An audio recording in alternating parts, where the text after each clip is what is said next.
So in this video I'm going to talk to you about polarity. So I'm going to start with a really quick demonstration. I'm going to take a nice shiny penny, like so, and I'm going to put a drop of water right in the middle. Oops. 2 drops. So there are my drops of water. Excuse me, I'll get that in the frame. So you can see it's made a dome of water. So rather than spread out, it's kind of all stuck together. If I do the same thing with some rubbing alcohol, so there's my penny again,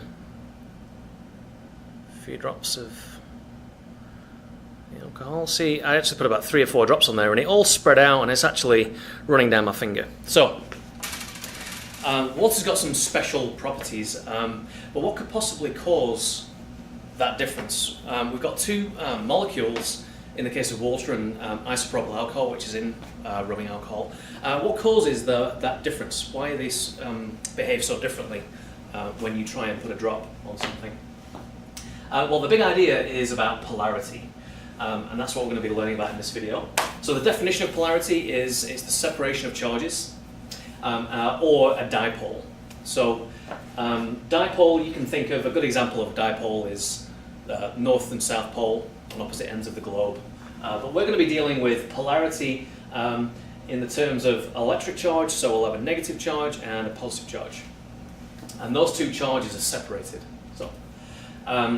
So far we've looked at bonding, chemical bonding. In this class we've learned about ionic and covalent, and those have been two very distinct things. However, it's not quite so straightforward. So you can think of bonding as actually a spectrum. So at one end you've got 100% covalent character. So electrons are being shared and there is no ionic character at all. You go all the way to the other end of the spectrum, you've got 100% ionic and there's 0% covalent. So in between that you've got quite a range of substances, and that's where a lot of our chemicals that we deal with kind of exist. So you can have some substances that show ionic character as well as some covalent character. And then all the way down to showing a lot of covalent character but also some slight ionic character. So whereas before it was ionic and covalent and the 2 were very different, now we've got this idea that you've got a spectrum and quite a range of different possibilities within that. So what causes polarity? The answer to that is a phenomenon called electronegativity. And the definition of that is that when you have a covalent bond, and I've got an example in H2O right here, when you've got a covalent bond, electrons aren't being shared equally. One atom is usually pulling on the electrons in that bond, pulling them toward itself. And there's quite a range of electronegativity values. Some elements on the periodic table don't have electronegativity values. Noble gases don't have them. A lot of the radioactive elements don't have them either, but vast majority do. If you look, we'll actually do this in class, but you'll look at the periodic table with electronegativity values for each element on there. You'll see that the non-metals are generally higher, and then you go down to the group 1 metals, so as you go from right to left, you'll see that the numbers usually go down. And there's a good reason for that, which we'll get to in a moment. Okay, so let's go and look at water. Water is a really important substance because of its quite unique characteristics. And it's all to do with polarity and it's all to do with electronegativity. So in biology you'll learn more about the importance of water, a lot of biological reactions. You need to have the reactants dissolved in water before the reaction can happen. Also, polarity underlies a lot of cell behavior, a lot of the way that proteins are synthesized, for example. I'm being deliberately vague because there's just so many. But water is a really critical substance because a lot of things dissolve in it quite easily. Some ionic and some covalent. So not just one or the other. So we talk about the properties of water being cohesive and adhesive. So cohesive means that the water molecules stick to each other. As you saw on the penny, it formed a dome or a little blob that stuck up rather than the alcohol which spread out completely. So water molecules stick to each other, they're cohesive. They also stick to other things like the penny, for example. When I tilted it, the drop stayed where it was, so it's adhesive. So cohesive properties and adhesive properties, water's pretty strong in those. The string demonstration that you'll do, or will have done, shows this also really, really well. Water molecules stick to each other and other things quite easily. But what causes that?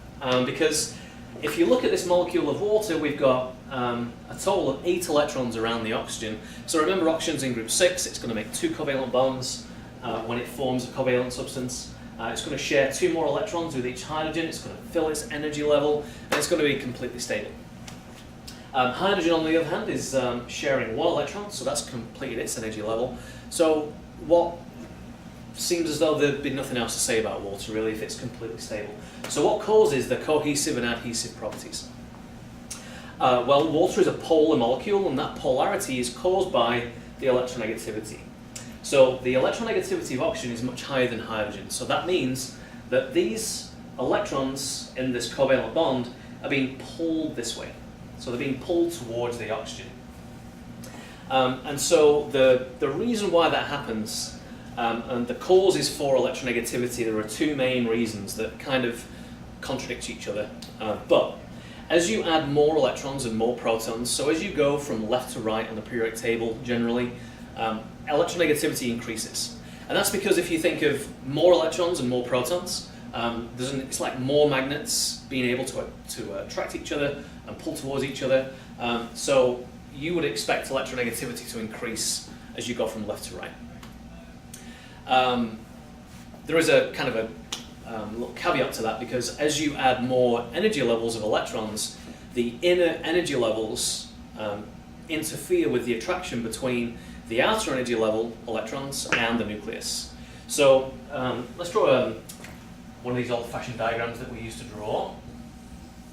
So the nucleus is there, obviously not to scale. And let's say that there are 6 electrons in the outer energy level. So we've got 2 here, 2 here.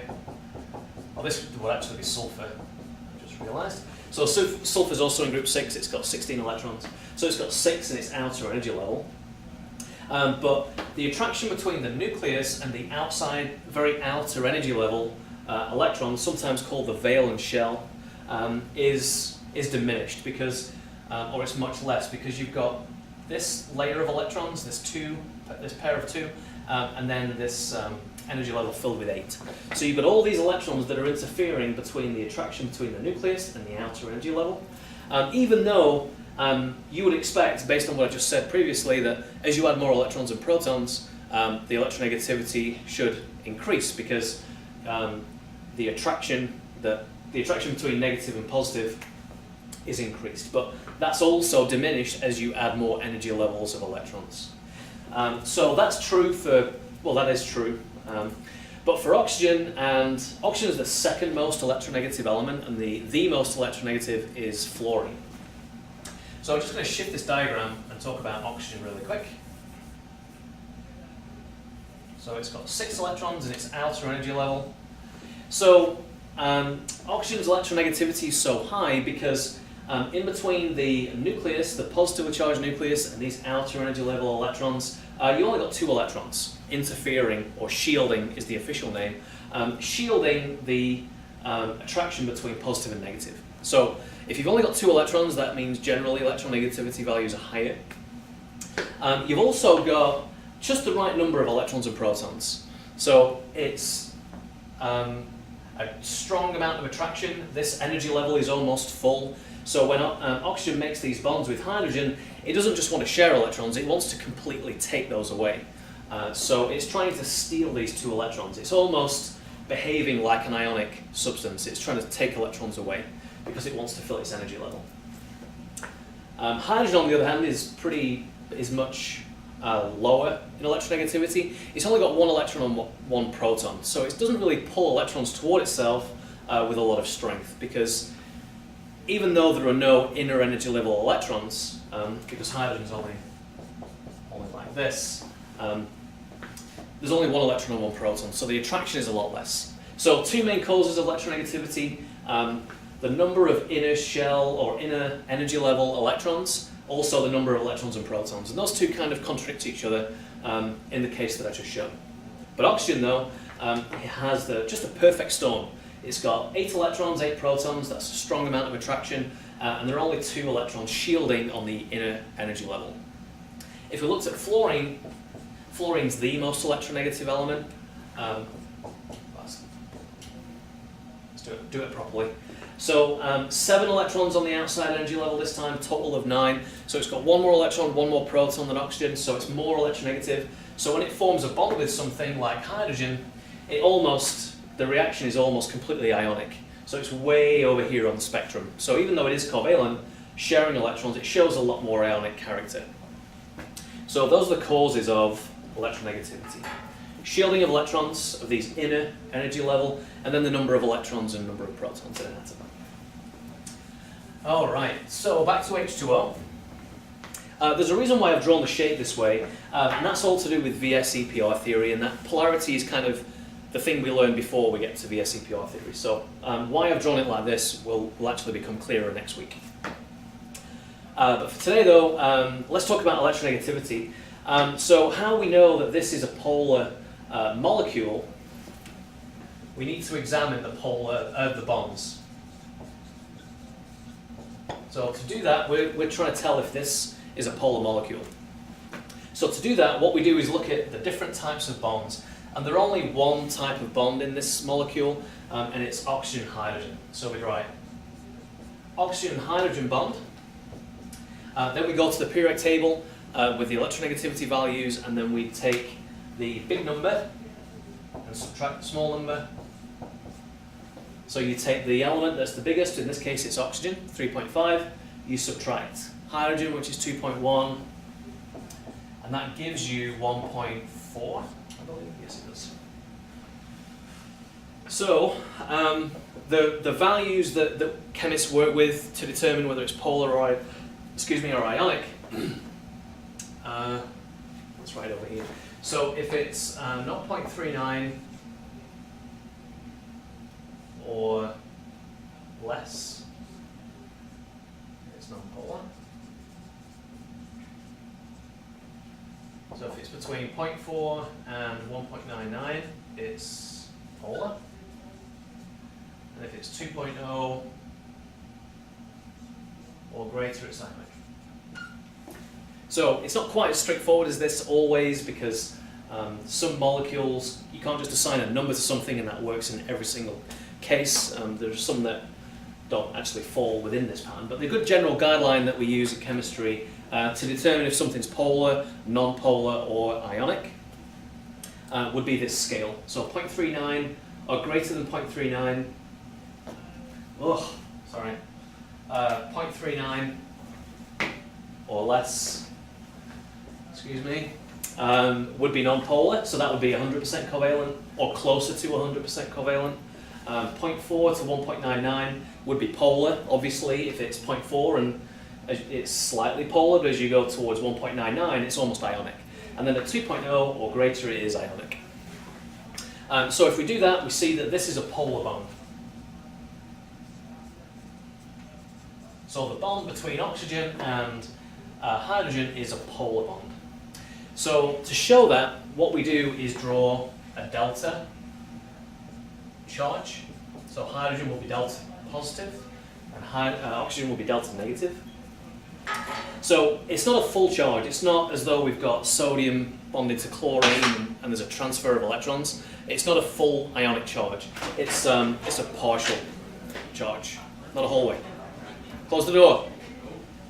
So the electrons are being pulled this way, so the electrons are spending more time around the oxygen. We'll actually, in class, we'll look at the orbital hybridization of this, and I think that will help make it clearer. The electrons are spending more time with the oxygen because it's more electronegative, and we've explained those reasons why.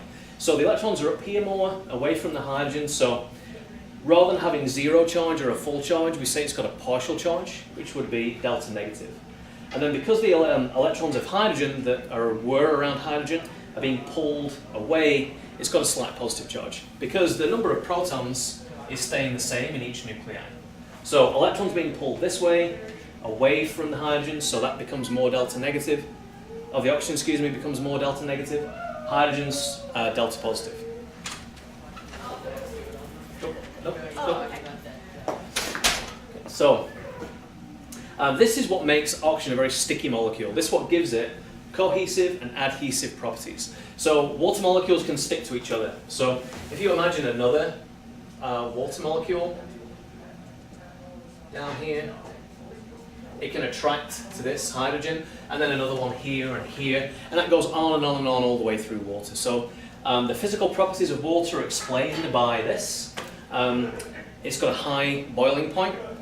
It boils at 100 degrees Celsius, so the water molecules stick to each other really, really well. Ionic substances can get dissolved in water quite easily because they're really sticky, and you've got this dipole that shows that the like if you have sodium chloride, sodium would be attracted up here and chloride would be attracted down here. So big idea, polarity is the separation of charges, and the fancy word for that is dipole. The spectrum of bonding, you've got 100% covalent down here, 100% ionic up here. Just add a couple of examples. Something like hydrogen would be 100% covalent. If you subtract the electronegativity values like this of hydrogen, you'll get 0. So that's completely non-polar and 100% covalent. There are some molecules that are slightly polar. I'll try to think of them. H2S would be one. They give you, if you subtract electronegativity values, you get around 0.4, which is slightly polar. Oxygen and hydrogen, or H2O, water, would be very polar. And then something like sodium chloride would be 100% covalent, ionic. So not everything is quite as black and white as ionic and covalent. There's a spectrum of bonding, and things usually generally fall all the way in here. Electronegativity is the cause of polarity. The ability that an atom has to pull electrons in a covalent bond toward itself is what electronegativity is defined as. And then to express that, to look at particular molecules, what we do is calculate the electronegativity difference. So to determine if a molecule is polar or not, you're going to look at each bond type in that, and then you're going to subtract electronegativity values, which will always be given to you on the periodic table, where the value that you get is always going to be positive. So you always do big number minus small number.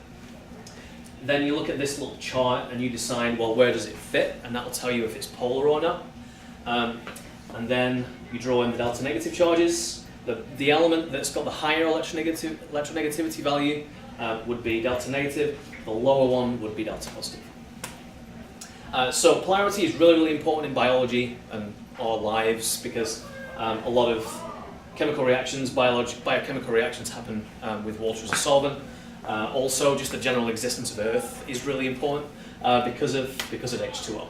H2O's got these sticky properties, cohesion and adhesion, because of the separation of charges, or the dipole. In the next video, we'll talk about the shape of this and how polarity plays into that.